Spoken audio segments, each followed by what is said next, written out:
जैसा कि आपने चैप्टर 15 में कंडीशनल फॉर्मेटिंग के बेसिक रूल्स या कह सकता हूँ बेसिक फंक्शंस के बारे में सीखा था, और जिन व्यूवर्स ने उस वीडियो को नहीं देखा तो ऊपर आई बटन इस वीडियो में अवेलेबल है, उसमें क्लिक कर कर आप उस वीडियो को देख सकते हैं।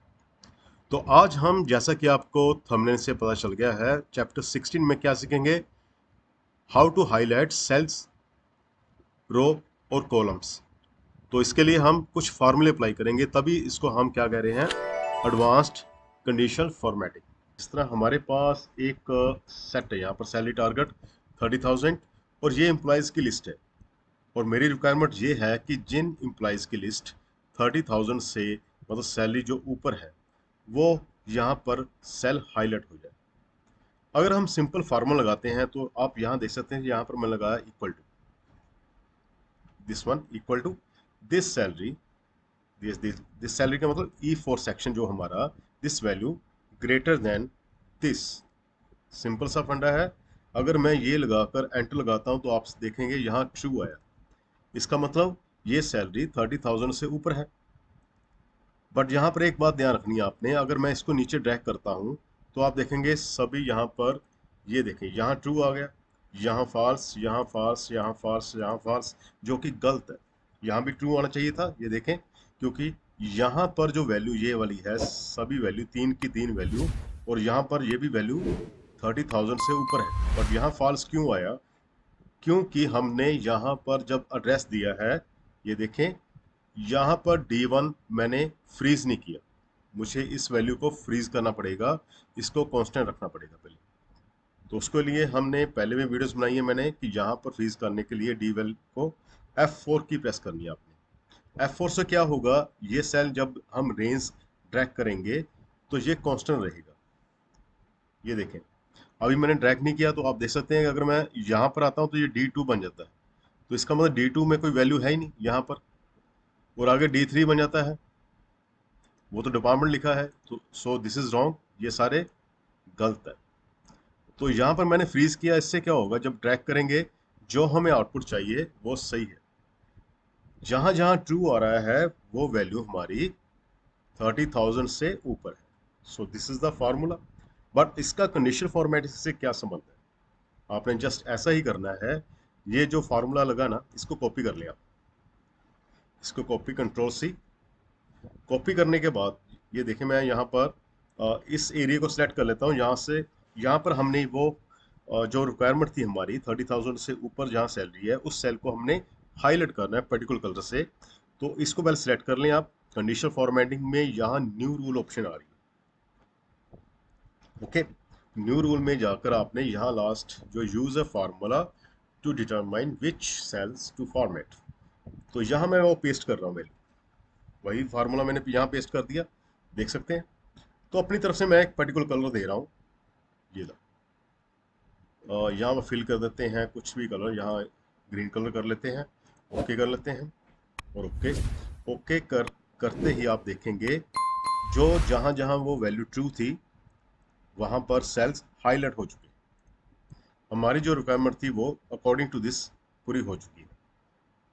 ओके, एक चीज़ और मैं बता दूं, यहाँ पर ये फार्मूला तभी ट्रू हुआ है क्योंकि E4 जो सेल है हमारा कंटिन्यूसली आगे E5 में कन्वर्ट हो रहा है। ये देखे, यहाँ E6, इसका कंपैरिजन इससे हो रहा है, ये constant value. Is it clear? अब यहाँ पर अगर मैं 50,000 करता हूँ, 50,000 सैलरी किसी की नहीं है, ऐसा करते 40,000 करता हूँ, तो आप देखेंगे सिर्फ ये 1, 2 और 3 एम्प्लॉइज हैं जिनकी 40,000 से ऊपर सैलरी। अब आई थिंक इससे आपको कंडीशनल फॉर्मेटिंग का एक सेल के ऊपर कैसे हाईलाइट करना है वो क्लियर हो चुका है। और एक और एग्जांपल से आपको और क्लियर करता हूं कि सेल को हाईलाइट कैसे करते हैं, रो को कैसे करते हैं, और कॉलम को कैसे करते हैं।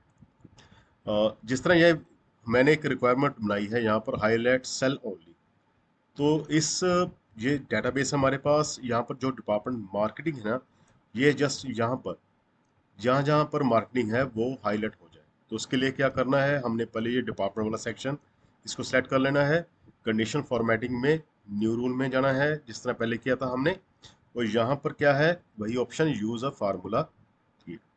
तो यहाँ पर फार्मूला क्या लगाना है, इक्वल टू, हमें ये वाला सेक्शन, ये मार्केटिंग वाला सेक्शन है, चाहे आप डिपार्टमेंट पे क्लिक कर दें, यहाँ पर D14 पूरा हमें रो है, पूरा कॉलम है जो हमारे पास वो सिलेक्ट हो चुका है। तो यहाँ पर इसको इक्वल टू हम कर रहे हैं इसके, तो ये तो फ्रीज चाहिए हमें, बट हमें यहाँ पर रो को अनफ्रीज करना है, D4 से D5 हो जाए, इसलिए हमने यहाँ से डॉलर हटा दिया। और फॉर्मेट्स कौन सा सेट करना है हमने, ये ऑरेंज कर लेते हैं। ओके, ओके करते ही आप देखेंगे जहां जहां डिपार्टमेंट मार्केटिंग था उसने उसको हाईलाइट कर दिया। और यहाँ पर डिपार्टमेंट चेंज करते हैं, जैसे आईटी करूंगा तो आप देखेंगे ओनली आईटी का ये वाला। ये तो हुई सेल की बात कि किसी भी सेल को आप इस तरह हाईलाइट कर सकते हैं। ये थी एक सेल को हाईलाइट करने की बात, जहाँ पर मैंने आईटी लिखा और आईटी सेल यहाँ पर हो चुका है, मार्केटिंग किया, मार्केटिंग भी हो चुका है। और अगर हमने पूरी ये रो को करना हाईलाइट, अब इंटायर रो को हाईलाइट करने के लिए ये एग्जांपल आपके पास है। ये जैसे मेरे पास ये डेटाबेस है, जैसे यहाँ पर डिपार्टमेंट आईडी है, मैं यहाँ पर मार्केटिंग कर देता हूँ जैसे। तो इससे क्या होगा कि मैं पूरी रो, जैसे ये वाला और ये वाला, ये दोनों रो एक साथ कैसे से हाईलाइट होंगी, उसके लिए करना है जस्ट आपने इस डेटाबेस को सिलेक्ट करना है। This is the tricky part. आपने इस पूरी डेटाबेस को सिलेक्ट करना है, ना कि सिर्फ डिपार्टमेंट को। उसके बाद कंडीशन सेम है हमारे पास, क्लिक करना है न्यू रो, जैसे हमने डिपार्टमेंट में अप्लाई किया था, इक्वल टू ये वाला दिस सेक्शन, वही सिलेक्ट करना आपने। ये जूम करके बता रहा हूँ, D23 मैंने फर्स्ट डिपार्टमेंट को सिलेक्ट किया। अब इक्वल टू किसके, इसके। और वही बात यहाँ पर मैं डॉलर से रिमूव कर दूंगा, क्योंकि मुझे ये रनिंग में ट्रैक चाहिए, इसकी कंडीशन नीचे भी अप्लाई होगी तभी, तब ये फ्रीज ना होगा। तो इसको मैं हाईलाइट के लिए येलो कलर फिर सेलेक्ट करता हूँ। ओके, आप कोई भी कलर सेलेक्ट कर सकते हैं। तो आप देखेंगे यहाँ पर मार्केटिंग है, उसने पूरी इंटायर रो को हाईलाइट करके हमारे सामने यहाँ पेश कर दिया, ये देखिए। तो यहाँ पर अगर मैं फाइनेंस लिखता हूँ तो आप देखेंगे फाइनेंस यहाँ पर डिपार्टमेंट है, उसकी पूरी रो, इंटायर रो हाईलाइट हो। अब इसी के साथ में एक और चीज है कि आपके माइंड में होगा, अगर हमने कॉलम को करना हो, अब कॉलम के लिए क्या, वही चीज यहाँ पर डेटाबेस सेलेक्ट करेंगे। फर्स्ट ऑफ ऑल हम ये डेटाबेस सेलेक्ट कर लेंगे, ठीक है। अब डेटाबेस सेलेक्ट करने के बाद हमने पूरी यहाँ पर एक न्यू रूल, वैसे ही इसमें ये करना है आपने, equal to first one, this one,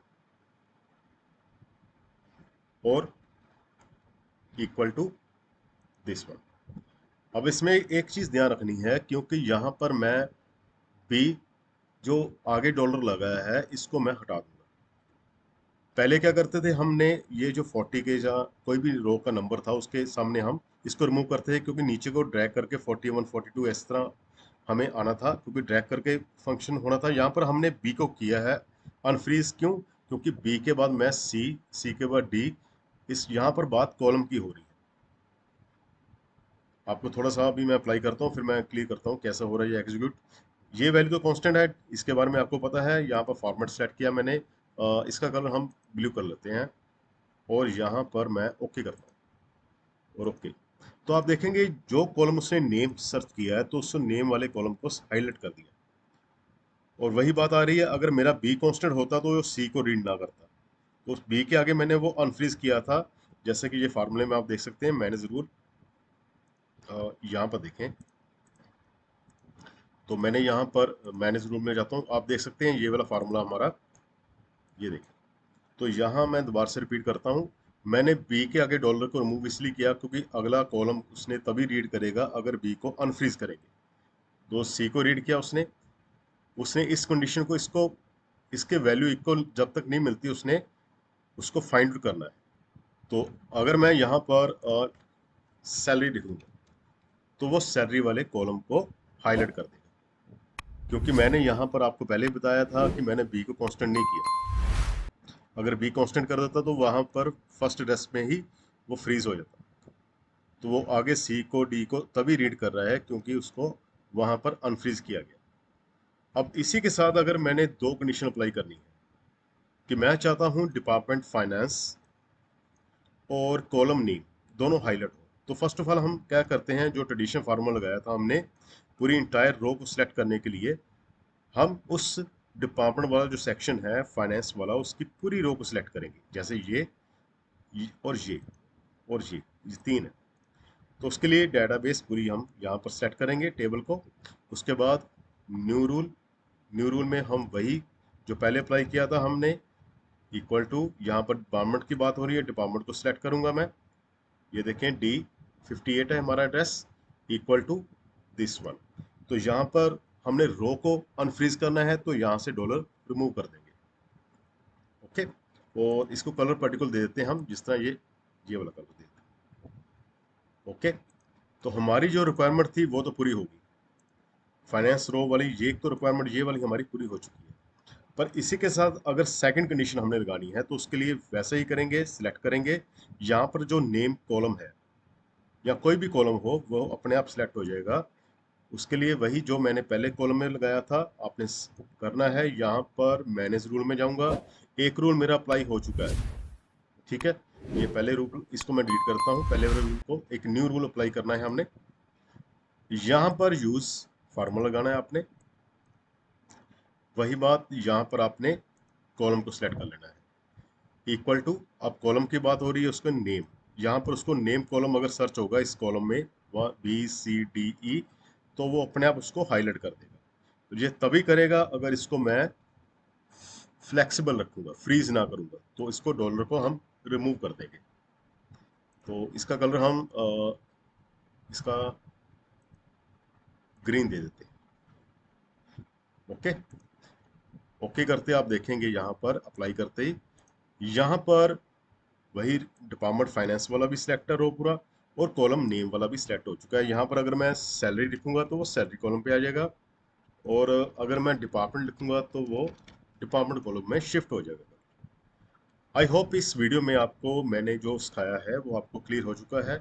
ये कंडीशन फॉर्मेटिंग का एक छोटा सा पार्ट है, या कह सकते हैं मैंने बेसिक से एडवांस तक का आपको सिखाने की कोशिश की है विद फार्मूला।